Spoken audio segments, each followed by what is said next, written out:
Season प्रमाणे मूर्त्या बनवतो. जसं की फेब्रुवारी महिन्यात शिवजयंती असते, त्यामध्ये आम्ही शिवाजी महाराजच्या मूर्त्या बनवून ही मूर्ती आम्ही 200 पर्यंत विकतो, 200 ते 250 पर्यंत विकतो. आम्हाला त्याला खर्च 100 ते 120 रुपयापर्यंत येतो. आणि अशा प्रकारे शोच्या मूर्त्या ही शोपीस म्हणून आम्ही विकतो. साच्याच्या बनवलेल्या आहेत आणि हाताने बनवलेल्या मूर्त्या आहेत, यामध्ये आम्हाला फायदा होतो. आम्ही पोळ्यानिमित्त हे बैल बनवतो आणि यामध्ये साईज सुद्धा असतात, लहान मोठे, यामध्ये आम्हाला फायदा होतो. हे आमच्या हाताने बनवलेल्या मूर्त्या आहेत. सीझन प्रमाणे ह्याही केल्या जातात.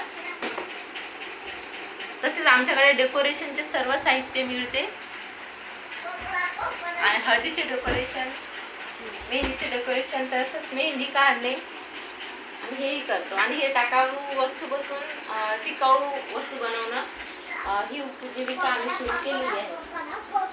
आम्हाला अभियानांतर्गत खूप फायदा होत आहे. आम्ही महिन्याला 10 ते 12 हजार रुपये कमवतो आणि सीझननुसार आम्हाला जास्त लाभ होतो.